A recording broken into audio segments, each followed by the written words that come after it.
Hello and welcome to Whisky.com, where fine spirits meet.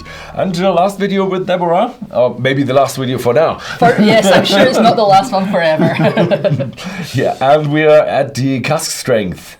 I do love the idea of the 105. I was there at the bottling, not the bottling, the casking, yeah. And they told me about the bottling or the marriage of the 105. That very complex. Like you have to look at the ABVs because it's a cask strength and it has exactly 60% ABV.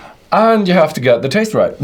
So I mentioned in the previous video about, the exact mix of casks won't be identical every time. So when it comes to 105, that's just another factor that will come into play. So we'll still do the same thing. We'll put together 80% of the volume and then decide, is the character right? Is the taste right? Is the colour right? And then we'll check strength as well. And so the last couple of casks that are added almost one by one to be sure that we're going to get the strength we need. Yep. But it does leave the distillery a little over 60% because the very act of being in a tanker, then being filtered for bottling, it will lose a little bit in that time. I think this one is currently not available on Whisky.com. There will probably be 105, and if not, then we are working that we're getting 105 there. But be careful for you US Americans out there. This is 105 British proof. Yes. The story of this one going all the way back to 1968. Yeah. Watch out. This is for Americans. This has 120 proof. Yes. Yeah. US proof. I've been trying to explain that when I visit the US is always great fun. Seemed like a good idea at the time. Also, for any US people watching, it will be a dark glass in the US.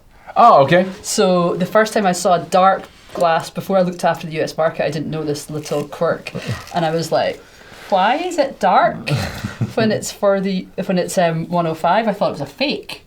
Oh, okay. And then I went and I asked my colleagues, and they told me, oh no, that's just because it's the 750 ml bottle. Ah, okay. So the 12 and the 105 that we've had today were the clear glass, but these ones are every time. These ones are going to be dark glass in the US, but it's exactly the same whiskey. It comes from the same batch. It's just that going into the different bottle. Let's do the. There's a question for the 105. Are there plans for different age statements of the 105? I'm a bit baffled because I've grown up with like the 105. And now there are more than a 105. So there's always been a classic 105. And so this is the current version of that. If you go back maybe 10 or 12 years, the classic 105 also had an age statement which was 10 years old. Now it's the only one of the range that doesn't. And that, so the actual age is going to be more like 8 to 10, so there will be some of it a little bit younger. And that's just to give us the flexibility in the cask choice. Thank you, global warming. Not all casks at 10 years old are still 60% ABV. Oh, okay. However, there are always exceptions to that. There are sometimes casks which come out much stronger because of they're in the particularly damp and cold and humid corner of the warehouse. Then sometimes you'll try the strength and you go, wow, those are strong. Now, the most recent big kind of global bottling of 105 that we did with an age statement was a 16 years. And that one, very simply, the guys were in the warehouse and they found this little corner of casks, and when they tried the strength they went, those are stronger than we expected. So we said, special edition 105. We did a 22 years in 2018, and that was to celebrate the 50th anniversary of the product. Okay. Because it came out in 1968 the first time. The real unicorn, I wonder if Whisky.de has a bottle in its cellar somewhere of the 40-year-old 105. I can't explain. I've been doing this for 25 years. I can't explain how it's possible that was 60% ABV at 40 years old. It shouldn't be. But just the right conditions. Maturation in Scotland will be highly doubtful that works. It's very, very, it's happened once only. Was it really 60% then? Absolutely, of course. Yeah, we wouldn't have the 105 name without it. Okay, because in America that's easy. Yeah, they have a different climate. But they don't keep it 40 years. Yeah, there's probably nothing left then. Yeah, exactly. The sweetness on this. Yeah, strange enough. A lot more sweetness. We we have Scottish fudge, like toffees, that we sell at Visitor Centre, and with this, it's the best pairing. Wasn't there always a special Glenfarclas fudge? Yeah, that's what I mean. Yeah, Yeah. Yeah, I can't remember that, but they're like sugar. I mean, you say that like it's a bad thing. I do like it sugary, but that's a bit too much. No such thing. No, but this is really a bit more sweet. Yeah. Has oak and tons of fruitiness in there. Yeah. Absolutely.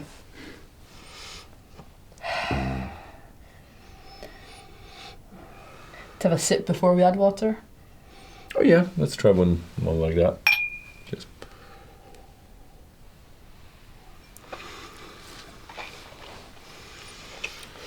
The danger with 105 is that didn't burn at all. At 60%, you feel like you should feel the alcohol more than that. It doesn't mean it's not going to change completely when I add water. Of course it will.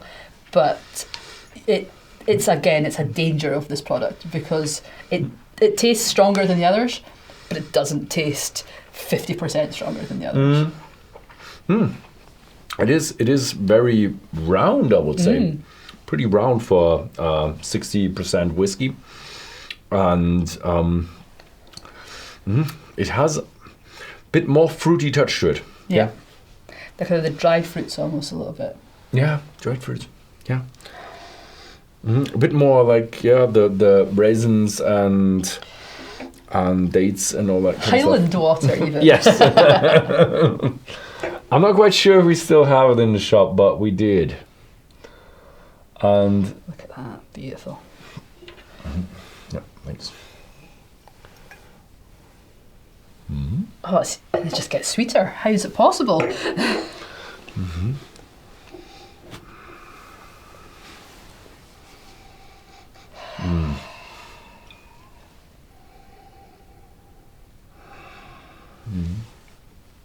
Anytime, any day, on its own, in fudge, in cocktails. You know, we always said, if you're going to make like an old fashioned or something, it's perfect. Yeah, I would say it became a bit more bloomy, fruity sweetness, and it for me it feels a little bit like the mixture between 12 and 8. Yeah. But with more intensity. More intensity, yeah, because of the strength. Definitely.